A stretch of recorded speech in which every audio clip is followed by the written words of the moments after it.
Donald Trump got elected in the US and he's going to be the 47th president of the United States. How did this happen and why did he win?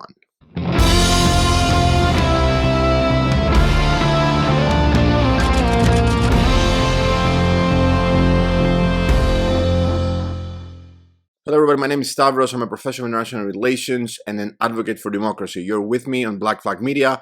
Here we are speaking truthfully about what's going on around the world. We're providing some political analysis, and our only guiding light is democracy and freedom. So let's find out about what happened in the US elections. Why did actually Trump win? We need to understand that there was a big issue with the polling. Again, yet again, Donald Trump bit the polls as he did the previous times. So what happened now? We are seeing that part of the picture, part of the big picture, was the fact that there was the secret vote, the so-called secret vote. What does this mean? It means that people weren't willing, or they were afraid, or maybe even ashamed to talk to the pollsters and tell them, yes, we're going to be voting for Donald Trump. Why is that? Because of Donald Trump's demonization on mainstream media, on legacy media, on access media, on the old guard. We saw this happening, journalists, the whole system, the machine, with the M, the capital M, the machine, the celebrities, everybody was demonizing the Republican campaign, and I guess this led to people voting for Trump but not being willing or proud to say so, that they felt that they were threatened or that they should be ashamed. But yet, guess what? They did vote for him. Another piece of the puzzle here is the so-called the polling and the accuracy of these polls, because some of them were not that accurate, and some of them were part of a campaign specifically by Democrats to switch the public opinion based on what people knew or read in the polls to what the Democrats wanted. This happened, for instance, in a state such as Iowa, where Trump got more than 56% of the vote. This is a Republican stronghold, and everybody thought that yes, Trump will win this state. But a week before the elections, we had some polling. It was a weird result from the Des Moines Register, and they suggested that actually no, Kamala Harris is leading the poll in the state of Iowa by 47% to Trump's 44%. So this is now a battleground state, which was crazy. Nobody knew the accuracy or the validity of the results, but this was actually targeted. Everybody can do a polling. Any NGO, they can publish their methodology. It doesn't mean that they're following through with their methodology. Everybody can, present a poll trying to sway public opinion because everybody wants to vote for the winners, right? Am I right? Everybody wins with the winners. So this was an effort to basically have people vote for Harris, or create the situation which was not accurate, to stem people voting for the Democrats, which was it was not a good policy in the sense of an ethical policy. So because of these two reasons, we had the polling results. Now let's talk about why people voted for Trump. And I think the Kamala Harris campaign did implode internally. There are many reasons why the Democrats are saying this happened. They're saying, A, the country is racist and everybody is misogyny rules and racism rules and fascism rules. I guess that is an easy way out. Another thing that they're saying, the Democratic analysts are saying, and the strategists are saying, that Kamala Harris didn't have enough time. Yes, whose fault is that? Obviously, it's Joe Biden and Kamala Harris herself, because she supported someone that was not capable of governing the country, let alone, run again. So she was part to blame. She didn't say anything when people were actually seeing that Biden was not capable to govern. So obviously, that's part of that's part of her blame as well. Also, obviously, she was part of this administration, and whatever happened with the economy, which was the big thing, obviously, she had to pay the ultimate price. She could not, say that this is going to be a different administration under my leadership. Nobody was persuaded about that.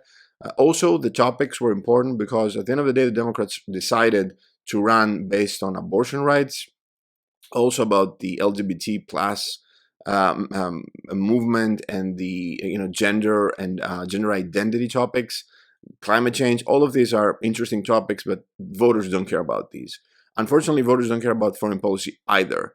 But what they do care is the economy, and this was something that obviously, simply because of the cost of living, inflation, people in the U.S.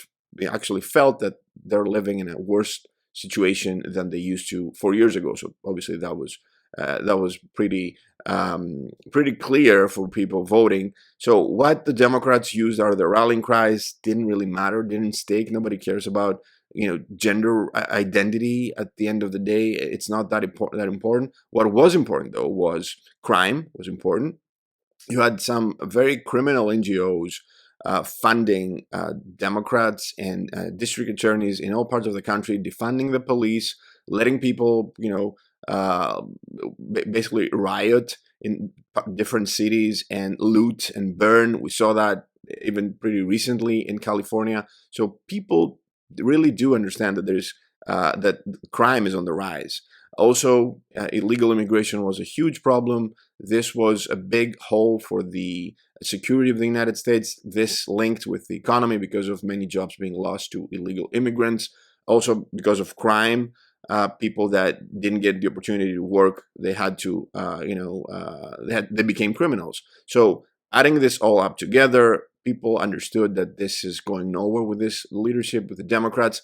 And the Democrats decided to respond with, I guess, an army of celebrities and nobodies really, some gangsta culture and some singers and actresses. Nobody cared about their political opinions. The sense was that let's create this celebrity star above Kamala, and people would vote for them because, I don't know, because J Lo supports her, or Beyonce is paid by the Kamala campaign to speak on her behalf. Nobody cares about that, and it really showed that this campaign was inauthentic. On the other hand, obviously Trump was petty in many ways in his comments and his attacks, his slurs.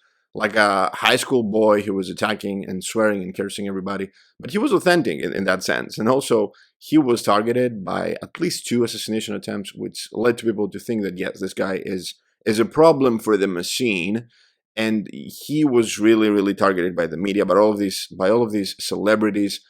And at the end of the day, the other side decided to attack him as well. Remember when Anderson Cooper by CNN, he, in an orchestrated way, asked Kamala Harris if she thinks that Donald Trump is a fascist. So this was basically the Democrats becoming the same with the Republicans and adopting the negative campaigning that the Republicans have been using all this time. But the Republicans are doing it because, again, Donald Trump is petty, and that is his trademark, I guess, to accuse people and curse them and use, characterize them in a bad way, I guess.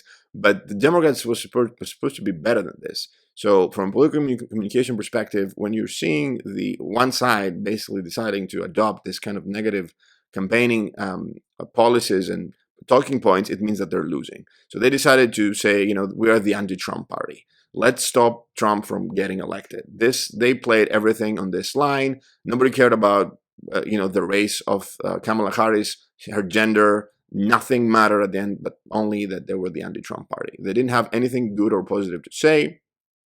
So I guess this led to this was the tombstone, the nail in the coffin for the campaign. And again, economy, immigration, crime, these things were important. The Democrats, not only they didn't have anything to say about it, but by having a woke culture as their flag, really this is a small percentage of the American population that actually supports these ideologies. So that's why they lost. What do you guys think? Why do you think that the Democrats lost, that Kamala Harris lost in such a big way? We saw now 2 female candidates from the Democrats becoming defeated by Donald Trump. Is it a misogyny issue? What do you think?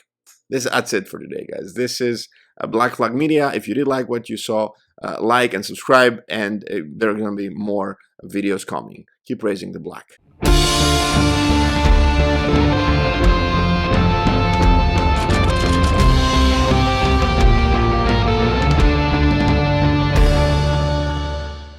Well, something really interesting was the proposition in California regarding cracking down on crime. I'm talking about Prop 36. and more than 70% of people in California actually voted for this ballot to actually crack down on crime, which is really, really interesting. California is a lost state in many ways, but people actually realize that they're afraid of getting outside their houses, their homes. It seems that crime rules, and even California, which is again a lost state, decided to do something about it. Interestingly, there was a question to Harris regarding what did you vote for Prop 36 in California. She votes in California. And she didn't respond. She didn't answer. She was so disingenuous. She's not open or clear about her opinions and what she stands for. She didn't stand for anything. I mean, it was pretty obvious that she was the best politician money can buy. But she didn't even answer what she voted on this regarding the necessity to cracking down on crime. She said, this is not important. We're talking about the national elections, not the local elections. Who does that? Who says that?